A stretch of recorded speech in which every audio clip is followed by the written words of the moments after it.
Welcome everybody to the next edition of the Wrestling Commentaries.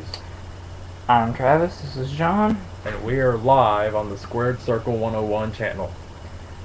So, we left you all with us talking about the Lay Cool and Dolph Ziggler versus Snooki, Morrison, and Trish Stratus.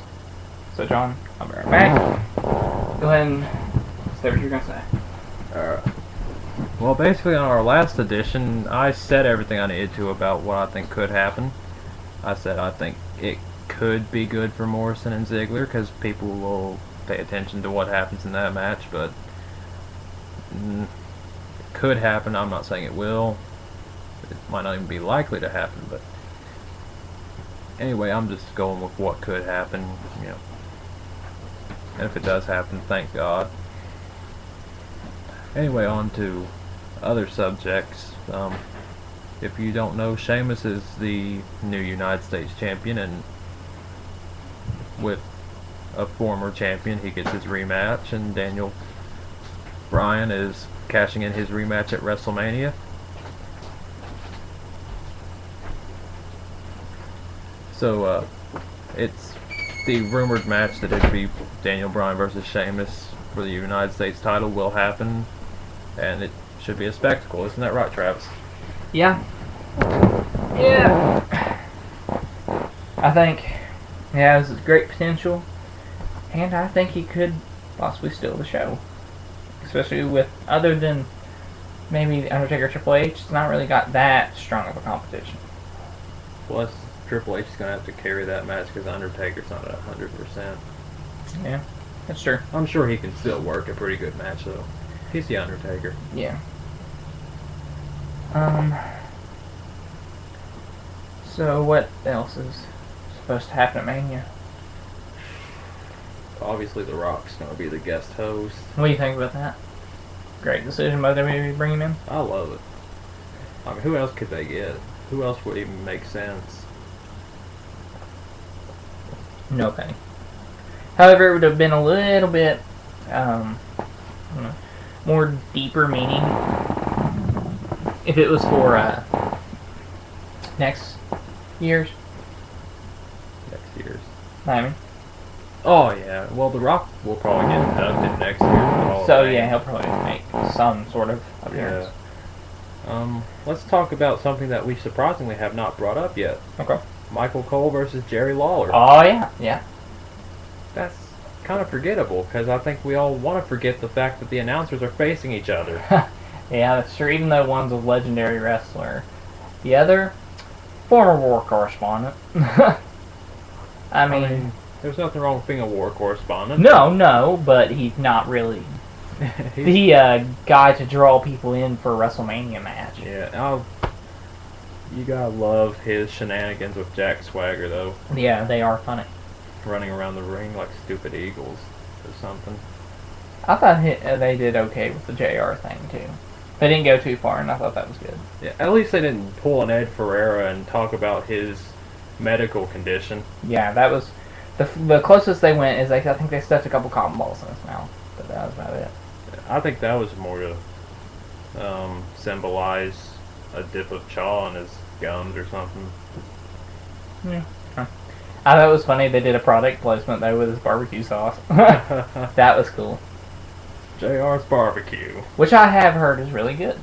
I bet it is. I mean, it's JR. Everything that man touches turns to gold. Kind of like Paul Heyman in wrestling. Commentary, good manager, good booker. Not a great bit in business, though, because he did, Yeah. kind of run ECW in. Well, I mean, he brought them up to a good following, though, up until that. He's everything in wrestling besides the wrestling. Yeah. Now, I want to talk about Vince McMahon Jr., of course. Why would we randomly be talking about Senior? There's nothing wrong with Vince Senior. He was great and everything, but... Well,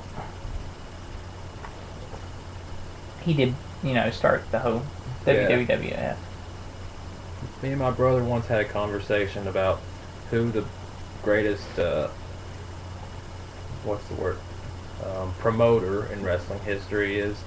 And he said, I think Vince McMahon has no competition. The only person that you could even compare to him would be Eric Bischoff. And I said, actually, there's another person, the other Vince McMahon. Yeah, because for in the time when it was territories and stuff, excuse me, they definitely were, you know, the WWE. I mean, Vince Jr. obviously had the brilliant idea, buy out the territories and combine them all into one. And take over nationally, yeah. I wonder how that worked for him. Well, man, never did. Something cool that they talked about on the history of WrestleMania was the idea of WrestleMania. Vince was talking about where he came up with the idea. He was actually on vacation. The man, I mean, even on vacation, he's constantly thinking of new ideas. If that doesn't make him one of the greats, I mean, I don't know what your qualifications are. And, of course, as we all know, Howard Fink came up with the name. Which, do you know where it came from? Other than that Howard Finkel came up with it, I don't know exactly where he got it from. It's really actually pretty simple. Beatlemania. Beatlemania with wrestling? Oh, okay. Because they were, in the 80s, really connected to music. Yeah, the rock and wrestling connection. Yep.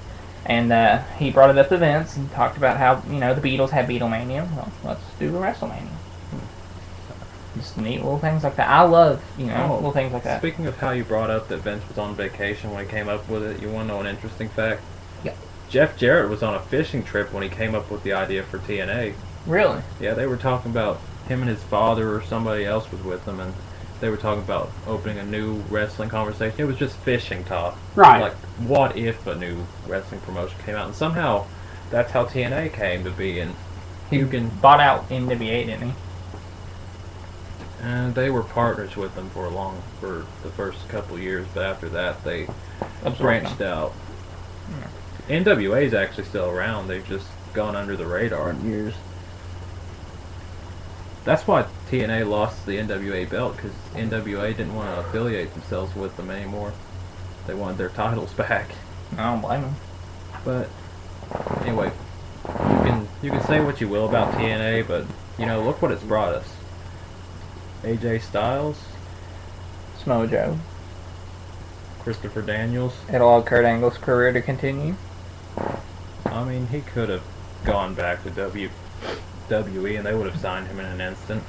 There was complications with it though, with the whole drug stuff and all that. Yeah, but I mean, but now he's clean or cleaner and stuff, you know. Yeah, over time he could have gone back, but they saw what Vince didn't see and decided to make Christian a world champion. Yeah. Which that could happen in WWE here in the future. Who knows?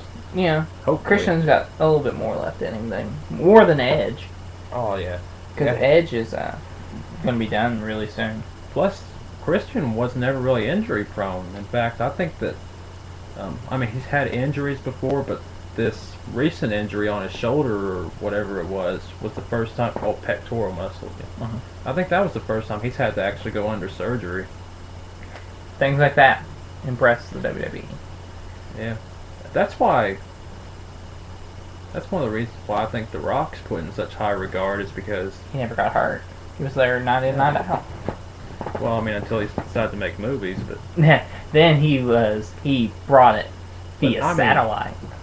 I want that shirt. I really do. I want it. I bring it satellite. But you want to know, The Rock is a company, man. You know why? Because I mean, he wasn't supposed to be coming back to face Brock. I mean, he was just out, and then Stone Cold was actually the one supposed to drop the title to Lesnar, and he didn't want to do it, and he just got up and left. And then they called The Rock and said, "All right, you get to be the only 7-time champion in history, but you got to drop it to this guy." And he comes in and does it, no questions asked. However, in hindsight, maybe Stone Cold was right not to, because I think it wasn't really him not wanting to put the guy over. It was just kind of him looking to the future, saying, "You're pushing this guy way too fast.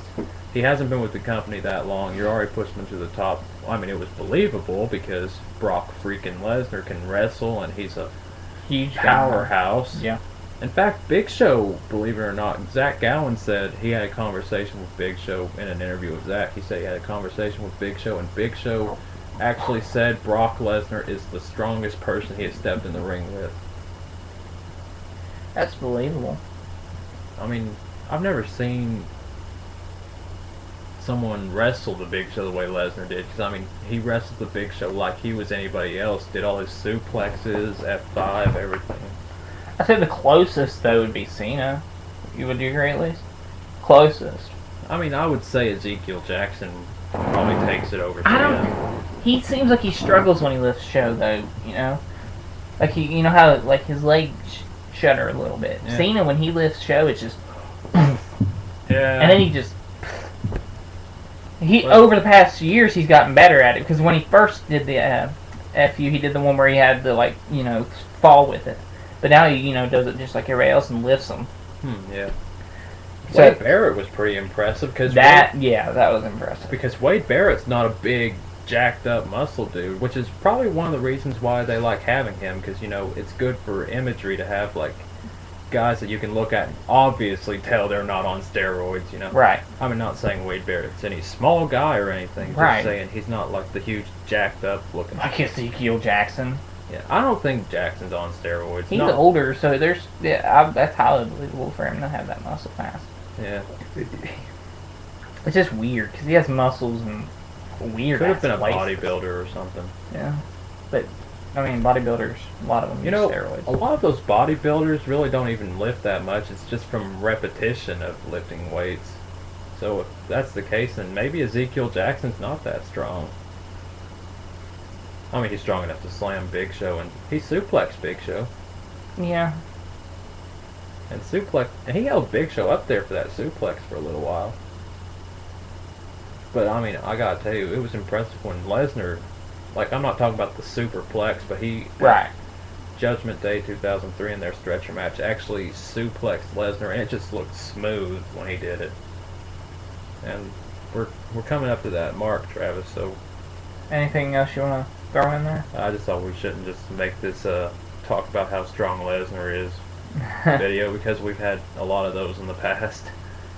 Well, I think this WrestleMania is probably going to be the best one in the past 7 years. I think it's a good rewind kind of WrestleMania. You got Stone Cold, Yeah, Rock, it's going to be neat. It's going to be a good one. Undertaker and Triple H are facing each other, and those two have hardly ever faced each other in their careers. Yeah. I mean, they have before, but not like on a... WrestleMania base, other than that one feud when he was Viker Taker. Well, I mean, even then, they didn't really wrestle each other that often. Like, the only other time I think they wrestled each other on pay-per-view at all was King of the Ring 2002, and then there were like one instance on Raw where it was the #1 contenders, and one instance on SmackDown where Triple H was the champion, and it was just a non-title match. And there was one year that they were the last two in the Elimination Chamber, but those are the only times those two faced each other, so keep that in consideration. That's just more hype for you to see the match, guys. Yep. I think this has potential to be one of the better WrestleManias. It has that chance. And also, remember that, you know, this is a 4-hour WrestleMania, so they got something surprising. Well, pretty much all WrestleManias are 4 hours. Except for 20, that one went 5 hours. Yeah. But, just remember, they got 4 hours to work with, and they're gonna, you know, give you a show to watch. So, thank you all for watching. There's some commentaries. I don't get paid enough to do this job. See ya.